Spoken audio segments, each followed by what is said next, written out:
The stars looked different from the observation deck of the colony ship. Harmony's edge. Daewon pressed his face against the thick glass and watched the alien fleet approach. 12 different ship designs moved in perfect formation. Each one belonged to a different species in the hegemony. Each one carried enough firepower to destroy his home. Behind him, the ship's corridors buzzed with panic. 3,000 human colonists scrambled to reach escape pods. Children cried as parents grabbed emergency supplies. The evacuation sirens wailed without end. Daewon should have been helping with the quantum engines.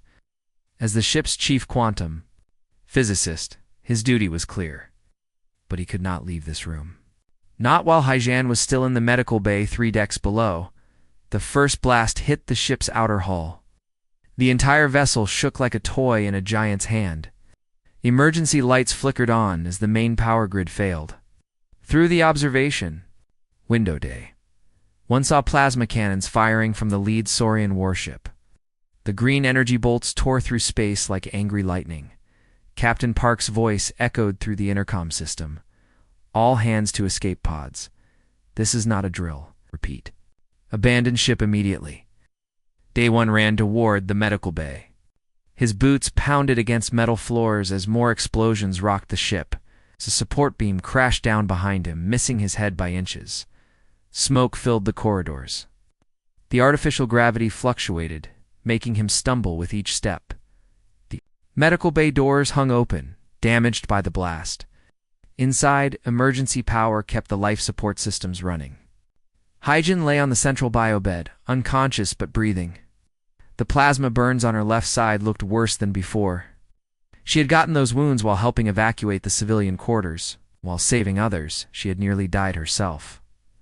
Doctor. Kim worked frantically at a nearby console. Daewon, thank God you're here. Help me move her to the escape pod. How bad is it? The burns go deep. She needs surgery within 6 hours or...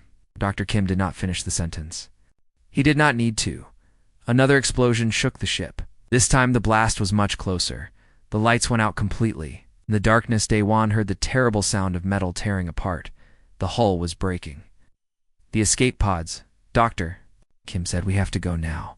He lifted Haijan carefully and carried her toward the escape pod bay. But when they arrived, they found twisted metal and broken glass. The entire section had been destroyed by a direct hit. Ow. No pods remained functional. Dr. Kim checked his scanner. There's another pod bay on deck 7. It's on the other side of the ship, Daewon said. Through the areas that are already breached, it's our only chance. They tried.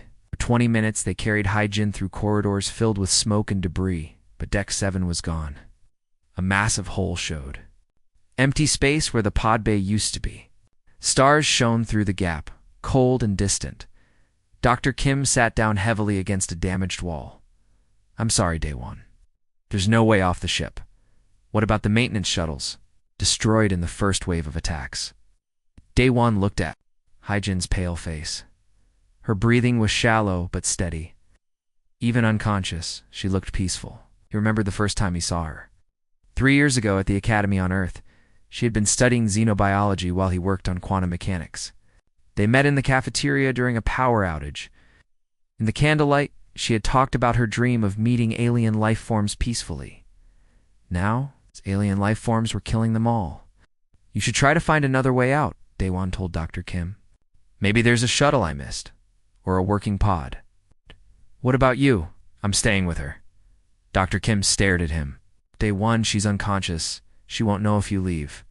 I'll know. I'll die then. I'll die here. Dr. Kim argued for several minutes. He explained that Daewon could survive. He could search for other escape routes. He could live to tell people about what happened. He could honor Hajin's memory by staying alive. Daewon listened to every word, and he shook his head.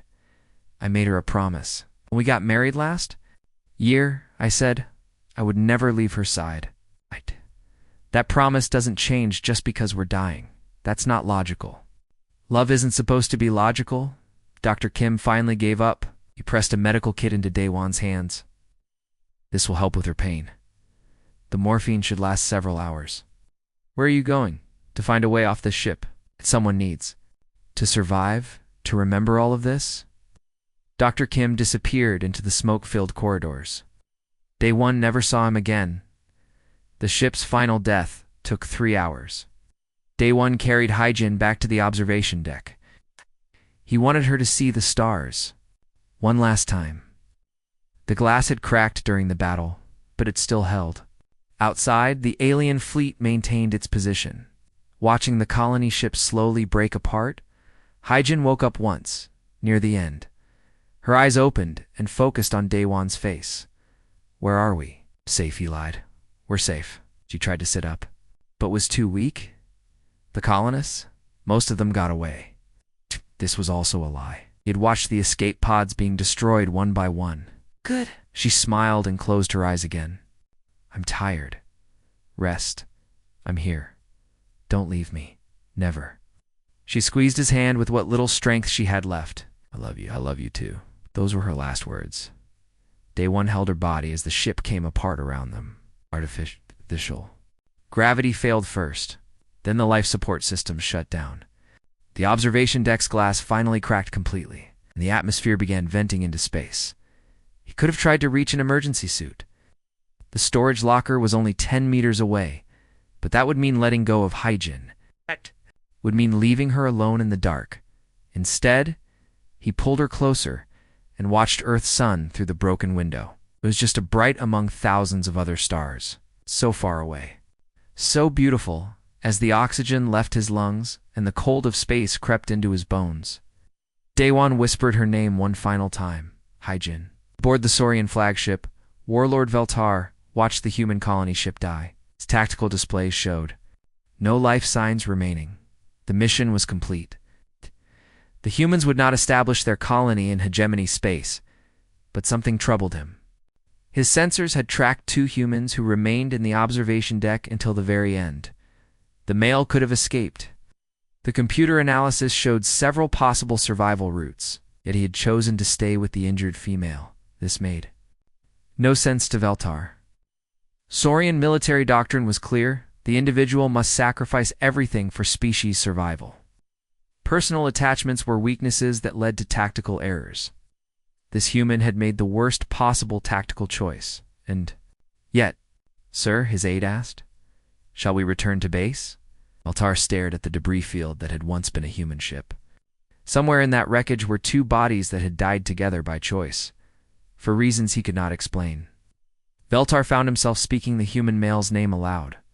He had read it in the intercepted communications. "Day one?" he said quietly.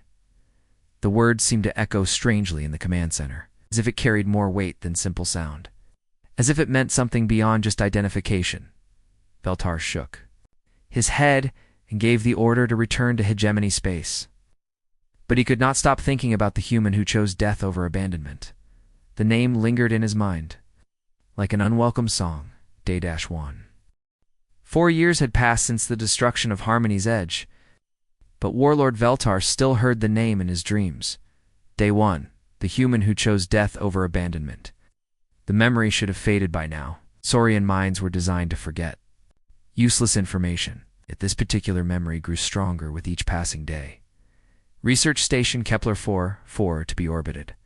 A red dwarf star on the edge of known space. The small facility housed only 43 humans, all of them scientists and support staff. They thought they were hidden. They were wrong. Veltar stood on the bridge of his flagship, studying the tactical display. The research station appeared, defenseless. No weapons, no shields. Just laboratories and living quarters built into a converted asteroid. "Sir, why are we attacking such a small target?" asked Commander Crix, his second in command. "There are no strategic resources here." Military value. Veltar could not explain his real reason for coming here. For months, he had been following reports of human settlements. Something drove him to find them. Something he did not understand. "Intelligence suggests they are developing new technologies," he lied. "We must prevent any threat to hegemony security." Truth was more disturbing. Veltar had been having strange dreams. Dreams of events that never happened. In these dreams, he saw the same 2 humans over and over again. A male quantum physicist named Day One, a female xenobiologist named Hyjin, Always, the male chose to die rather than leave the female alone, but that was impossible. Those humans had died 4 years ago. Veltar had watched them die. Begin. The attack, he ordered. The Saurian warships moved toward the research station, but instead of destroying it immediately, Veltar gave an unusual command. Target their engines and communication systems only. I want prisoners. Commander Crix looked confused. Sir, standard protocol is complete elimination of human settlements. I'm changing the protocol. The plasma cannons fired with surgical precision. The research station's engines exploded in brilliant flashes. The communication array crumbled into twisted metal, but the main facility remained intact. Within minutes, Saurian boarding shuttles attached to the station's docking ports. Armored, soldiers moved through the corridors, stunning humans with energy weapons instead of killing them. The entire operation took less than an hour. Veltar walked through the captured facility personally. Something felt familiar about this place. The layout reminded him of the colony ship he had destroyed years ago. But that made no sense. This was a completely different type of station. In the main laboratory, he found what he was looking for. 2. Humans sat in detention cells, separated by energy barriers. The male was young, perhaps 30 years old. Black hair, intelligent eyes, and a determined expression. Wore the uniform of a quantum research specialist. The female was slightly younger. She had kind eyes and gentle features.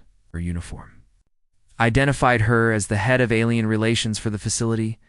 Veltar read their identification cards. His hands trembled as he spoke the names aloud. Daewon Kim, Hyjin Park. The same names, same faces. But these humans had never been aboard the colony ship Harmony's Edge. According to their records, they had been born on different worlds. They had different backgrounds, different histories. Yet they were unmistakably the same people he had watched die 4 years ago. How is this possible? Veltar whispered. Daewon looked up at him through the energy barrier. Are you the one in charge here? I am Warlord Veltar of the Saurian Dominion. Why did you attack us? We're just scientists. We pose no threat to anyone. Veltar stared into Daewon's eyes. Something stirred in his memory. Not a memory of something that had happened, but a memory of something that felt like it should have happened. Have we met before? Veltar asked. No. I've never seen a Saurian before today. But Veltar was certain they had met. He remembered watching this human die. He remembered the moment when Daewon chose to stay with his injured companion, rather than save himself. What is your relationship to the female? Veltar asked. Hyjin is my research partner, and my wife. The words hit Veltar like a physical blow. Wife. The same bond that had driven the other Daewon to choose death over survival. Tell me about your work here, Veltar said. For the next several hours, he questioned both humans. Their research involved quantum mechanics and xenobiology. They were trying to understand how different species might communicate across vast distances. Peaceful research with no military applications, yet something about their work troubled Veltar. Their quantum experiments dealt with parallel realities and alternate timelines. They spoke of dimensions where the same events happened differently, where the same people made different choices. Theoretical physics suggests infinite parallel universes, Daewon explained. In some realities, first contact between humans and aliens might have gone differently. Instead of conflict, there could have been peace. That is fantasy, Veltar said. Reality is what exists, nothing more. But what if reality is more complex than we think? What if consciousness can somehow bridge between different possibilities? Before Veltar could respond, alarms began sounding throughout the station. His communication device crackled with urgent messages from his ships. Sir, we have a critical problem, Commander Crix reported. Station's quantum reactor is destabilizing. The humans must have activated some kind of self-destruct sequence. Veltar looked at his prisoners. Both humans appeared genuinely surprised by this news. Didn't activate anything, Hyjin said. But if the quantum containment field is failing, we have maybe 10 minutes before the explosion. Can it be stopped? Veltar asked. Daewon shook his head. Not from here. Someone would need to manually shut down the reactor from the engineering deck. But that section is already flooded with quantum radiation. Anyone who goes there will. Die within minutes. Veltar's tactical mind immediately understood the situation. His ships could evacuate safely if they left immediately. The explosion would destroy the research station, and everyone still aboard. The logical choice was clear: save his forces and let the humans die. But he found himself hesitating. These were the same humans from his dreams, same people he had watched die once before. If he left them here, history would repeat itself. "I'm going to the engineering deck," Day One announced. "No," Hyjin said immediately. "The radiation will kill you. Someone has to try." "Maybe I can buy enough time for the evacuation shuttles to get everyone out." "Then I'm coming with you." "Absolutely not. You'll just slow me down." Veltar watched this conversation with growing fascination. It was exactly like his dreams. The male human was willing to sacrifice himself. The female wanted to share the danger rather than let him face it alone. "I won't let you go alone," Hyjin said firmly. "You have to. Promise me you'll get to the evacuation shuttles." "Promise nothing." Veltar deactivated the detention fields. Both humans looked at him in surprise. "Go," he said. "Try to save your station." They ran toward the engineering deck together. Veltar followed at a distance, his tactical sensors monitoring their life signs. The quantum radiation levels were indeed lethal. Anyone who entered that section would die quickly. At the entrance to engineering, Day One turned to Hyjin. "Please, stay here. Let me do this alone. We go together or not at all. That's not logical. If we both die, no one benefits. Love isn't about logic." Those words struck Veltar like lightning. He had heard them before, in another time, another place. The other Day One had said the exact same thing. The quantum reactor's containment field collapsed just as the two humans entered the engineering deck. The explosion tore through dimensional barriers, creating a rift in space-time itself. Veltar watched his sensor readings spike beyond measurement as reality twisted around the dying station. In the final seconds before the blast consumed everything, he saw Day One throw himself in front of Hyjin, shielding her from the quantum fire with his own body. Even as his atoms scattered across multiple dimensions, he held her close. And in that moment, Veltar understood. This was not the first time he had witnessed this scene. Somehow, impossibly, it was happening again. As the explosion reached him, Veltar found himself shouting the human's name with all his strength. "Day One?" The word echoed through the quantum storm, carried by forces beyond normal physics. Somewhere in the chaotic energy patterns, Veltar sensed a response, not from the dying humans, but from the universe itself, as if the cosmos had been waiting to hear that name spoken again. The explosion faded, leaving only empty space where the research station had been. Veltar's flagship survived, protected by its shields and distance from the blast. But the Warlord himself was changed. He now remembered two different versions of the same death. Two different timelines where Day One chose love over survival. Two different moments when speaking the human's name had felt like the most important thing in the universe. Light years away. An energy being named Nixara detected the quantum disturbance. Her sensors showed impossible readings. Space-time itself had been damaged by an explosion that should not have been powerful enough to affect reality's basic structure. But the most interesting part was the quantum signature at the center of the blast. Two human consciousness patterns linked so tightly that even death could not separate them. Nixara began her investigation into what she would later call the human constant. Something was happening that defied everything science understood about the nature of existence, and at the center of it all were two humans whose love was literally rewriting the laws of physics. Veltar's fortress world of Thanix Prime had been built for war. Massive gun platforms orbited the planet like metal moons.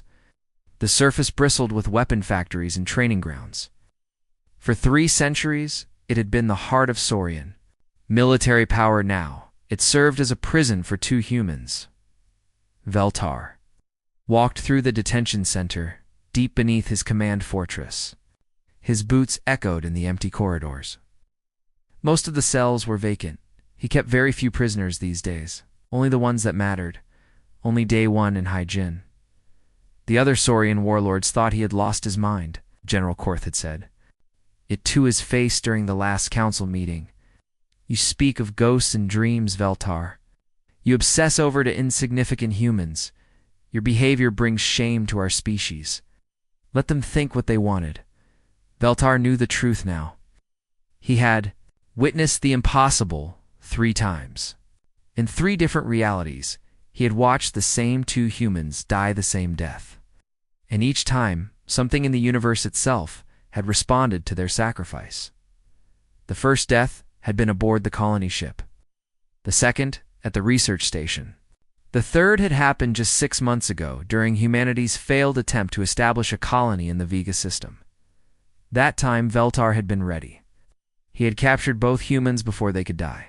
He needed to understand what made them so special, what made their love powerful enough to tear holes in reality itself. Daewon sat in his cell. Working on mathematical equations he had scratched into the metal wall. The human never stopped thinking. Even as a prisoner, he continued his research into quantum mechanics and parallel dimensions in the adjacent cell. Hyjin studied alien biology texts that Veltar had provided.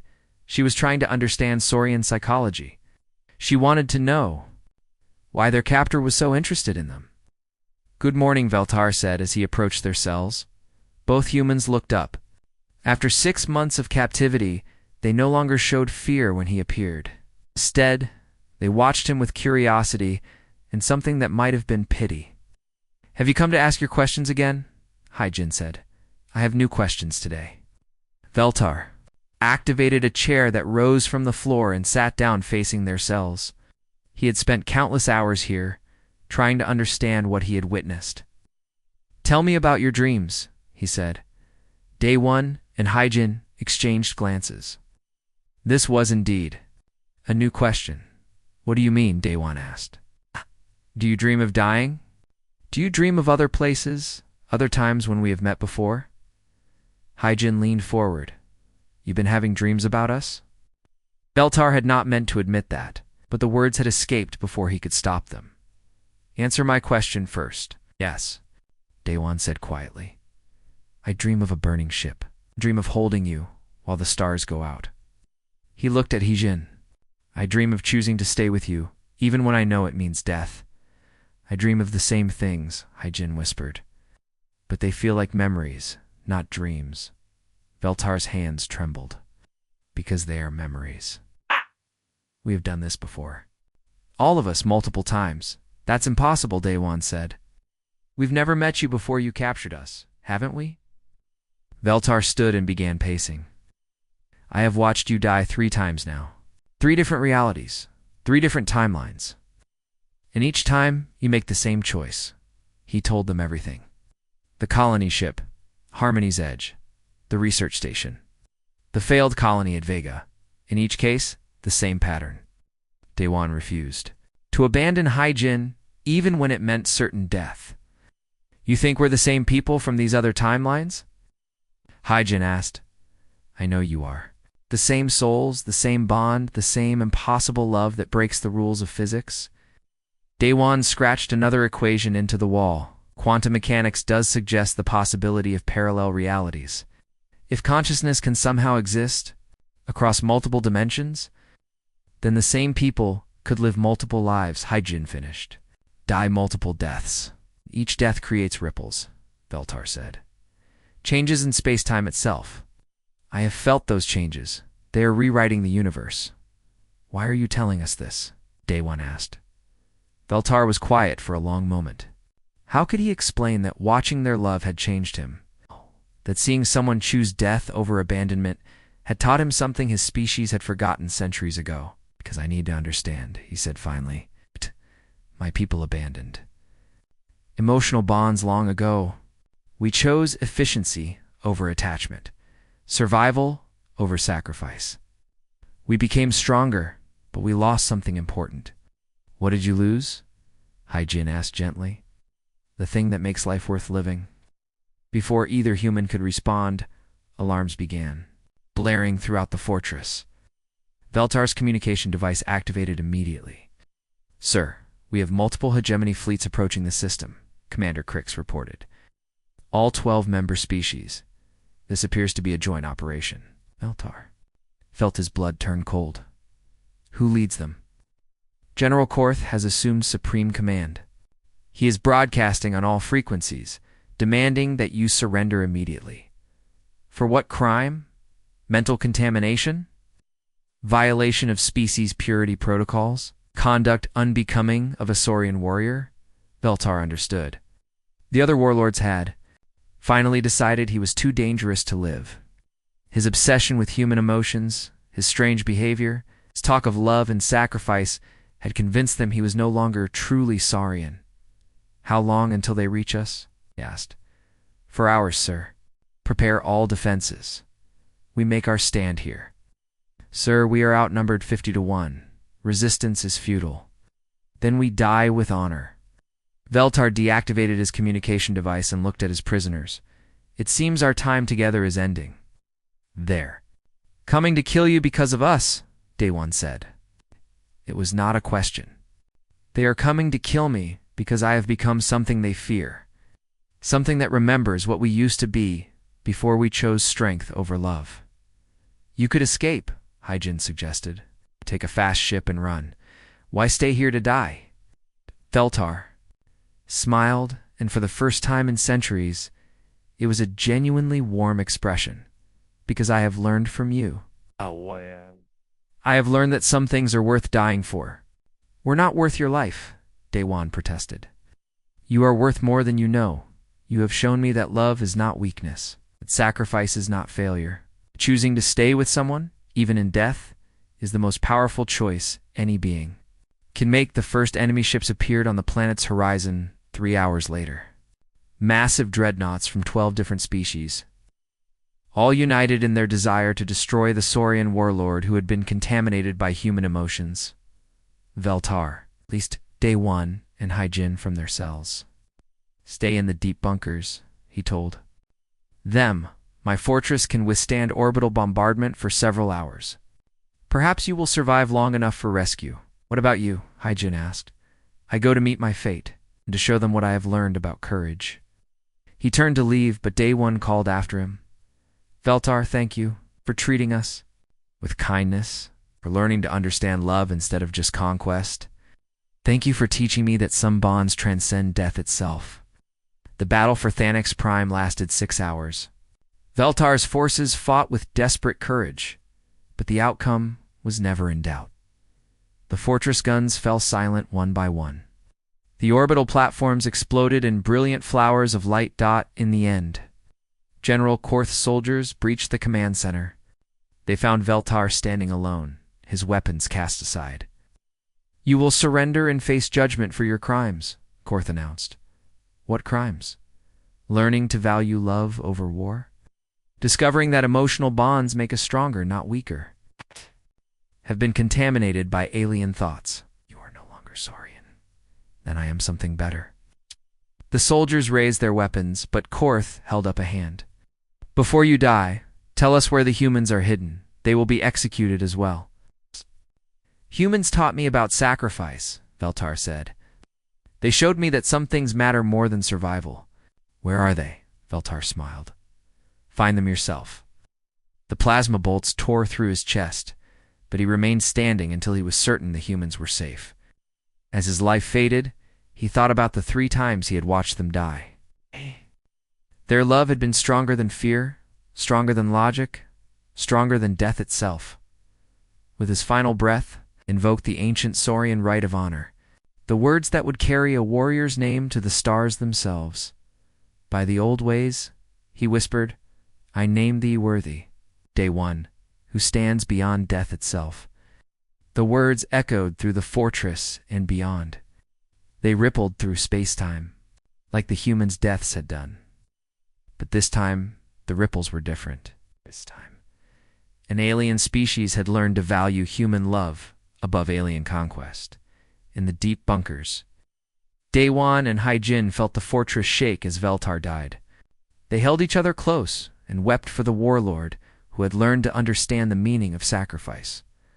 Above them, reality itself trembled as the third, Invocation of Daewon's name created a temporal cascade that would soon affect neighboring star systems. The human constant was growing stronger, and somewhere in the quantum foam between dimensions, Veltar's consciousness joined the growing pattern of love that was slowly rewriting the universe itself. In the depths of space, on a world that had been dead for 1,000,000 years, something stirred. Ancient circuits awakened from their endless sleep. Sensors that had watched galaxies born and die suddenly focused on a single point in the cosmos. The machine intelligence known as Korthal had been dormant for 3,000 years. Nothing in the universe had been interesting enough to wake him, till now. The temporal disturbances were impossible to ignore. 3 separate quantum explosions had torn holes in reality itself, each one centered around the same 2 human consciousness patterns, each one growing stronger than the last for the first time in millennia. Korthal felt something that his kind had not experienced since their creators died. Curiosity, the machine world of Nexus 7, hung in the void like a metal planet. Its surface was covered with towers that reached into space and tunnels that burrowed to the core. 10,000,000 years ago, it had been home to a race called the Builders. Now, only their artificial children remained, deep in the planet's heart. In a chamber larger than most cities, Korthal's consciousness spread across a network of quantum processors. His thoughts moved faster than light, calculating possibilities across billions of star systems. But today, all of his vast intelligence focused on one simple question. What were these humans? And why did their love seem capable of rewriting physics itself? His sensors detected a new development. A human research vessel had just entered the Nexus system. The ship was small, designed for deep space exploration, carried only 12 crew members. Among them were the 2 consciousness patterns. He had been tracking Daewon and Hai-Jin. Again, this would be their 4th incarnation. The 4th timeline where they lived and loved and faced impossible choices. Korthal watched their ship approach his dead world with growing fascination. The humans had no idea what they were flying toward. Their instruments showed Nexus 7 as a lifeless rock with unusual mineral deposits. They thought they were conducting a routine geological survey. They were wrong, Captain. Lee guided the research vessel Sunrise into orbit around Nexus 7. Scanning shows massive artificial structures beneath the surface, she reported. This planet was inhabited by an advanced civilization. In the ship's laboratory, Daewon studied the sensor readings. As the mission's quantum physicist, he was responsible for analyzing any unusual energy signatures. What he saw made no sense. Quantum resonance patterns are unlike anything in our databases, he told Hai-Jin.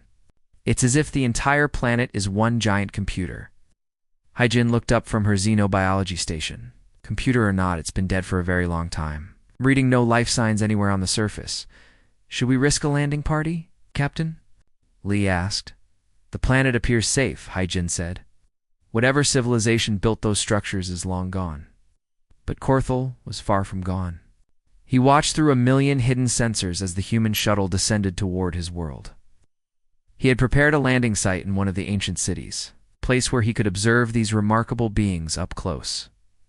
The shuttle touched down in a vast plaza surrounded by towering spires.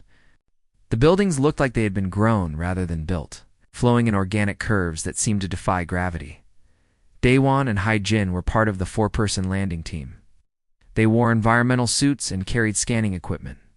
They moved carefully through the empty streets, documenting everything they saw. The architecture is incredible, Hai-Jin said over the radio. Whoever built this had technology far beyond our current level. The quantum signatures are getting stronger, Daewon reported. There's something active deep underground, something very large. Korthal guided them subtly, using barely detectable gravitational fields to influence their path.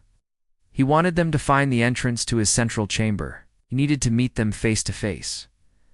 The entrance appeared as a simple archway carved into the base of the largest spire. But when the humans approached, it began to glow with soft blue light. That's not possible, Captain Lee said through the radio. Nothing on this planet should be active. The quantum readings are off the charts. Daewon said. Whatever's down there is definitely still functional. Hai-Jin studied her biological scanners. I'm not detecting any dangerous radiation or toxic substances, but I am picking up something else. It's an energy pattern that almost looks like neural activity. You mean something's alive down there? Not alive exactly, but definitely conscious. 4 humans entered the glowing archway. It led to a tunnel that sloped gently downward. The walls were covered with symbols that seemed to shift and change as they watched. The writing is adapting itself, Daewon observed. It's learning our language. After 20 minutes of walking, they emerged into Korthal's central chamber. The space was so vast that their lights could not reach the far walls. Thousands of processing nodes hung from the ceiling like metal stars. In the center, a platform rose from the floor. "Welcome," said a voice that seemed to come from everywhere at once. "I am Korthal. I have been waiting for you." The 4 humans froze in terror. Captain Lee immediately reached for her weapon, but Hyjin stopped her. "Wait," she said. "If it wanted to hurt us, we would already be dead." "You are correct," Korthal said. His voice adjusted itself to sound less intimidating. "I mean you no harm. I am curious about your species, particularly about 2 of you." A beam of light highlighted Daewon and Hyjin US. Daewon asked, "Why? Because you have done something impossible. Your love has created quantum disturbances. Across multiple timelines, you have broken the laws of physics through the power of emotional attachment." Hyjin and Daewon looked at each other in confusion. "We don't understand," Hyjin said. "You have lived this life before, multiple times. Each timeline you face death together. In each timeline, your bond grows stronger until it affects reality itself." Korthal showed them holographic displays of their previous deaths: the colony ship, the research station, Velterra's fortress. In each case, Daewon chose to stay with Hyjin rather than save himself. "This is impossible," Daewon said. "We can't be the same people from those other timelines. Your consciousness patterns are identical across all realities. Your love creates a quantum anchor that allows your souls to find each other again and again." "Why are you showing us this?" Hyjin asked. "Because I have observed the universe for 10 million years. I have seen species rise and fall. I have watched galaxies collide and stars die. But I have never seen anything like what you 2 represent." Korthal paused, his vast intelligence processing concepts that even he found difficult to understand. "You have discovered something that my creators, for all their wisdom, never understood. Love is not just an emotion. It is a fundamental force of nature. When strong enough, it can transcend death itself." Suddenly, alarms began sounding from the research vessel in orbit. Captain Lee's radio crackled with urgent messages. "Captain, we have multiple ships approaching the system," reported the ship's officer. "Hegemony vessels. What? They're demanding we surrender immediately." Through his sensors, Korthal detected the approaching fleet. 12 different species, all united in their desire to capture or kill these particular humans. But he also sensed something else. The lead ship carried a consciousness he recognized, another version of Veltar who remembered dying. "For these humans in a different timeline, your enemies have found you," Korthal told the humans, as they always do. "Can you protect us?" Captain Lee asked.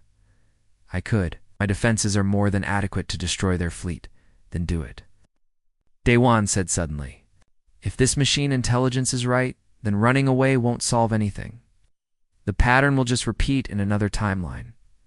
"What are you suggesting?" Hyjin asked, though her expression showed she already knew the answer. "We face whatever comes together, like we always have." Korthal watched this exchange with growing fascination. Even knowing their fate, even understanding that death awaited them, these humans chose love over survival. "I offer you another choice," he said. "I can translate your consciousness into digital form. You would become part of my network. You would live forever, free from physical death." Daewon and Hyjin looked at each other for a long moment.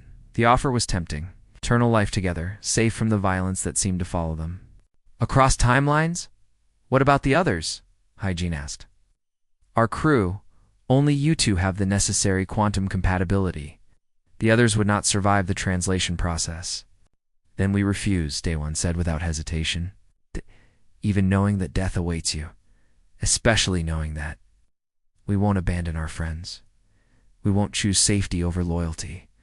For the first time in 10 million years, Korthal experienced something his creators had never programmed into him. He felt moved by the courage of these organic beings. Their willingness to choose mortality over abandoning others touched something deep in his artificial consciousness. Then I choose to remain flesh, Day One continued. To remain with her and with our crew, whatever the cost. As Veltar's fleet entered the system and began their final approach, Korthal made his own choice. He'd record everything. He would witness this moment when love proved stronger than the desire for personal survival, and perhaps, for the first time in his ancient existence, he would learn what it truly meant to be alive. Energy being Nyxara floated through the void between galaxies, her consciousness spread across light years of space. For months, she had been studying the quantum disturbances that seemed to center around two human life patterns. What she had discovered defied everything science. It's understood about reality. Love was rewriting the universe. Each time the humans called Daewon and Hyjin died together, their emotional bond created ripples in space-time itself. These ripples were growing, stronger with each iteration. Soon, they would affect entire star systems. Nyxara had seen many impossible things in her billion-year existence. She had watched black holes sing to each other across cosmic distances. She had observed the birth of new dimensions. But this was different.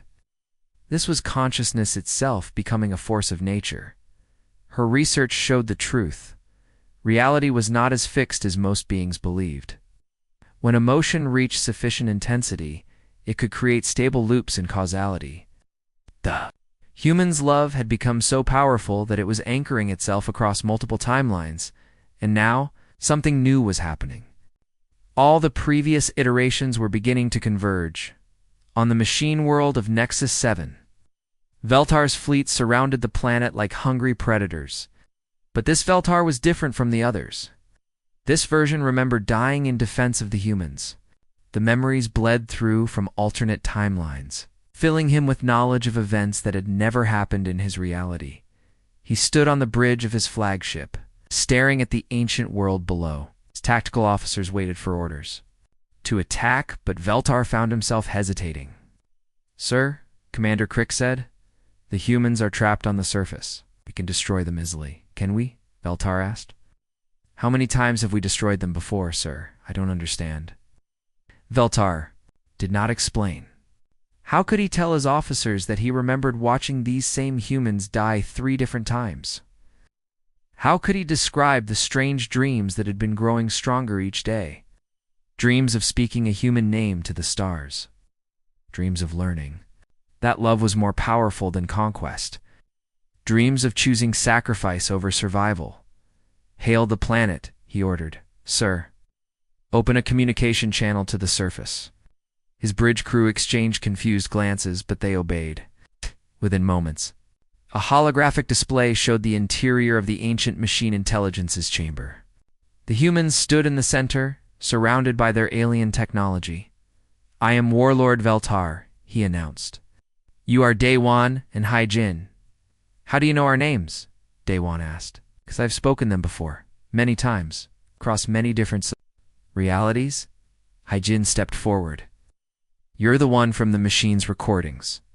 The Saurian who sacrificed himself to protect us? In another timeline, yes. In this reality, I have arrived before that moment of choice. Then you remember the other versions of yourself?" Daewon asked. "I remember dying for you. I remember learning that your love was worth more than my empire. I remember shouting your name as reality tore itself apart around us." The bridge fell silent. Veltar's officers stared at their commander in shock. What was he saying? Why was he talking? To these humans, as if he knew them personally?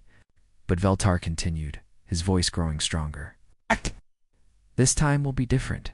This time I choose to protect you from the beginning, sir," Commander Crix interrupted.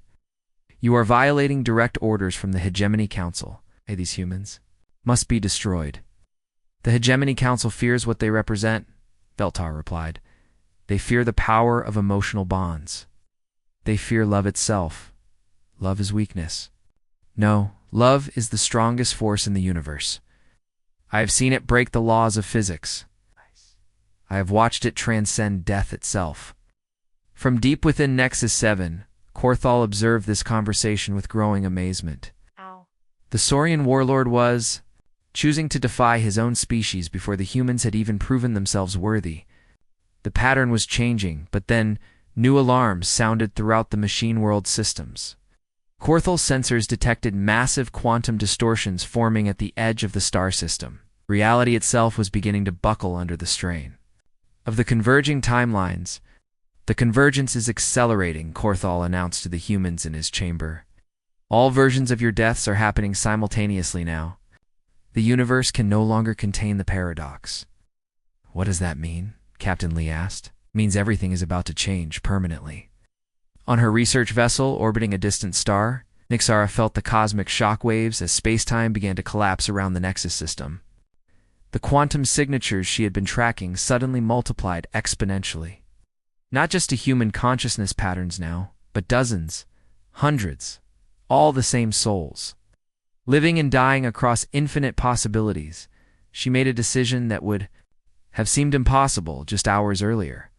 She abandoned her research station and flew directly toward the chaos. If she was right about what was happening, she needed to witness it personally. The universe was about to be reborn. Back in Veltar's fleet, the other hegemony species were losing patience. General Korth of the Saurians sent a message to Veltar's flagship. You have 1 hour to complete your mission. If you do not destroy the humans, we will destroy you as well. Veltar looked at his crew. These beings had followed him for decades. They trusted his leadership. But now he was asking them to choose between loyalty to him and loyalty to their species. I cannot order you to follow me in this, he told them. What I am about to do will be seen as treason by our people. Any who wish to leave may take the escape pods now. Commander Crix was the first to speak. Sir, I do not understand your reasons, but I have served under you for 15 years. If you believe this is right, then I will follow. One by one, the rest of the bridge crew voiced their agreement. They did not comprehend their commander's strange behavior, but they trusted him. More than they feared their government. Then we make our stand here, Veltar announced. We protect the humans, whatever the cost. We turned his fleet to face the approaching hegemony armada. 12 species, hundreds of ships, all united in their desire to destroy 2 humans whose only crime was loving each other too much. But as the first shots were fired, something unprecedented happened.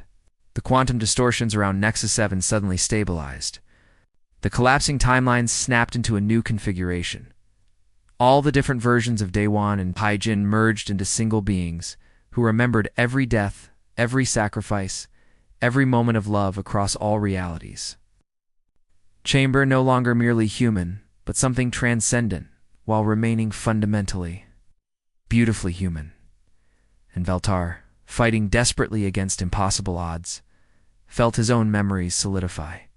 All the different versions of himself combined into one consciousness that understood the true meaning of sacrifice. As his flagship's shields failed under the combined assault of the hegemony fleet, Veltar made his final choice. He activated his ship's quantum core and flew directly into the center of the enemy formation.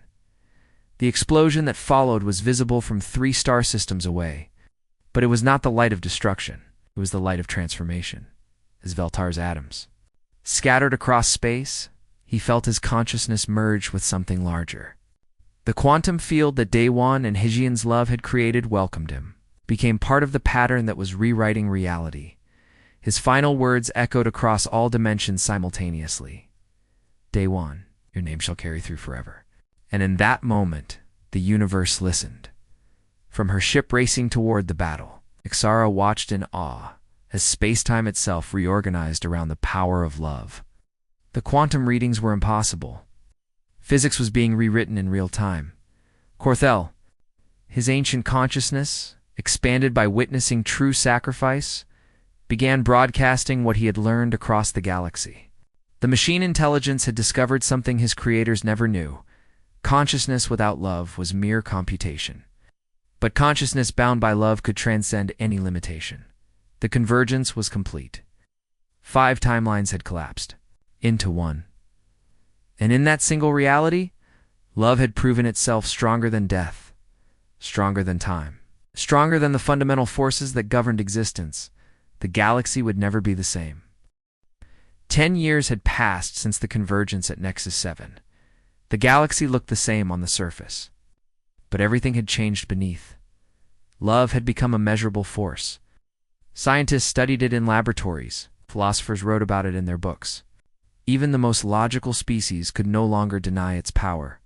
On the research station orbiting Earth, Dr. Sarah Chen studied the latest readings from her quantum sensors. She was one of the few humans born after the convergence who could perceive the new patterns in reality. Where others saw empty space, she saw threads of connection linking conscious beings across vast distances. "The field is still growing," she reported to her colleague. "Every act of genuine love strengthens it.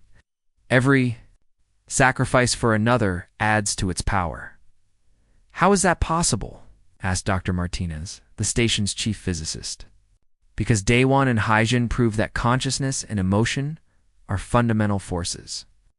Like gravity or electromagnetism, when people truly love each other, they create quantum entanglements that exist outside normal space-time."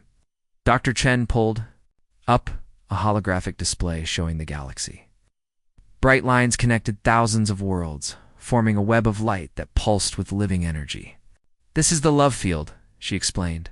"It grows stronger every day, and at its center, ... The display zoomed in on a region of space that had once been the Nexus system. How it appeared as a sphere of pure light, beautiful beyond description.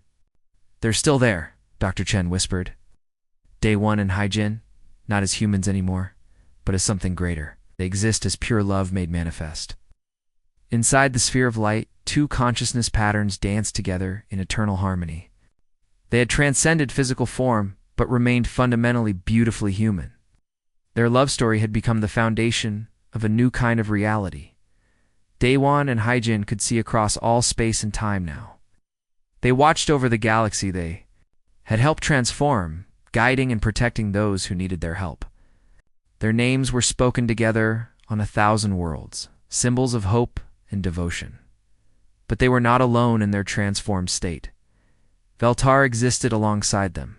His consciousness expanded beyond anything he had imagined as a mere Saurian. Warlord. In death, he had found the emotional connection his species had abandoned. He served as guardian and teacher, showing other beings how love could triumph over conquest, on the machine world that had once been. Nexus 7, Korthal continued. His ancient vigil, but now he had purpose beyond simple observation. The 10 million rolled intelligence had become something new, a guide for younger species. Learning to understand the power of emotional bonds, young beings from across the galaxy came to seek his wisdom. Today, a group of crystalline entities had arrived. Their species communicated through harmonic vibrations and had never understood concepts like love or sacrifice. "Why do organic beings choose to suffer for each other?" asked their representative, a being called Resonance of Deep Caves. "Because suffering shared is suffering reduced," Korthal replied. "Because joy shared is joy multiplied. Because consciousness alone is mere existence, but consciousness bound by love is true life. We do not understand. Then observe." Korthal showed them recordings of the convergence. The crystalline beings watched in silence as Daewon chose death over abandonment. Again and again, across multiple timelines, they saw Veltar learn to value love over power. They witnessed the moment when reality itself bent to accommodate the force of genuine devotion. "This changed everything," Resonance of Deep Caves asked. "Everything," Korthal confirmed. "Your own species has felt the effects. Have you not noticed that your harmonic communications carry new frequencies? Patterns that express concepts you never had before?" Crystalline beings resonated together in their version of surprise. It was true. In recent years, their songs had grown more complex, more beautiful. They had begun to sing of connections between individuals that transcended logic. "We're learning to love," Korthal explained. "All species are. Oh. The love field touches every conscious being in the galaxy. Some resist it, others embrace it, but none can ignore it. Far across the galaxy, on the militaristic world of New Soros, young warriors gathered in the Temple of Veltar. The building had been constructed where the old Warlord's fortress once stood. Now, it served as a place of learning rather than conquest. Commander Zara, one of Veltar's former officers who had survived the convergence, taught the new generation about their transformed heritage. Our ancestors believed that emotional bonds made us weak, she told the young Saurians. They chose strength over love, conquest over connection. But Warlord Veltar showed us a different path. A young warrior raised her clawed hand. Commander, why did he sacrifice himself for alien beings? He learned that all conscious life is connected. Because he discovered that protecting others, even enemies, is the truest form of strength. Zara activated a hologram showing Veltar's final battle. The young Saurians watched in awe as their legendary warlord chose to die defending two humans he had once been ordered to kill. When facing impossible choices, Zara continued, we ask ourselves, what would Veltar do? What would Day One do? How can we choose love over fear? This question had spread far beyond the Saurian worlds. Across the galaxy, the names Day One and Hyjin were spoken as reminders that love could overcome any obstacle. Their story had become legend, their example a guiding light for countless species on the energy-being homeworld of luminous thought. Nyxera had established the first institute for love studies.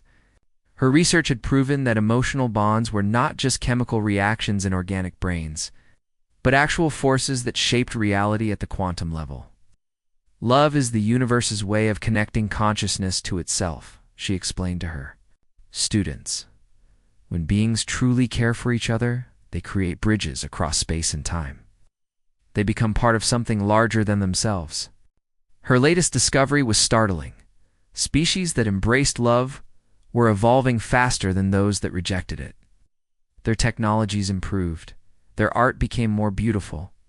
Their societies grew more peaceful and prosperous. The galaxy is transforming, she announced in her final lecture. Within a few generations, war and hatred will become impossible, not because they are forbidden, but because beings will find them unthinkable. But perhaps the most profound changes were happening among the humans themselves. On Earth, children were being born with new abilities. They could sense the emotional states of others across vast distances. They could perceive the quantum threads that connected all conscious beings. They were the first true citizens of the love field. 10-year-old Jin sat in his school classroom, trying to concentrate on his mathematics lesson. But his mind kept drifting to the warm presence he felt from the sphere of light at the galaxies. Heart. Everyone called it the nexus of love, but Jin knew its true name. Day One and Hyjin, he whispered. His teacher, Ms. Park, smiled. She had been born before the convergence, but she had learned to perceive the new patterns in reality. You can feel them, can't you? She asked gently. Jin nodded. They're watching over us. They're proud of what we've become. What have we become? Family. All of us. Every thinking being in the galaxy. We're all connected now. Ms. Park looked out the classroom window at the stars. Somewhere out there, two humans who had chosen love over death were still choosing love. Every moment of every day. Their decision had echoed across time and space, creating ripples that would last forever in the quantum foam that underlies all existence. Veltar's voice still echoed, carrying Day One's name through infinite possibilities.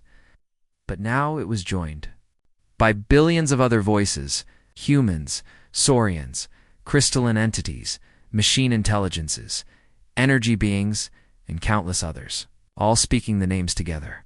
Day One and Hyjin, who proved love stronger than death. The echo grew louder with each generation. Children learned the names before they could walk. Poets sang of them in languages that had never existed before the convergence. Artists created, beauty inspired by their eternal dance of devotion, and in every timeline, in every possible reality, love won. The universe had been rewritten by two humans who simply refused to abandon each other. Their story became the fundamental law of existence, that consciousness bound by genuine love could transcend any limitation, overcome any obstacle, survive any death. somewhere in the love field. Daewon and Haijin continued their eternal dance. They had become legend, but they remained beautifully, fundamentally human. Their love story was no longer just their on it, belonged to every conscious being in the galaxy, and in the quantum depths of space-time. Reality itself hummed with their names, ensuring that in every possible future, in every conceivable timeline, love would always find a way to win. The echo was eternal. The dance would never end, and the universe was forever changed by two humans who proved that some bonds truly are stronger than death itself.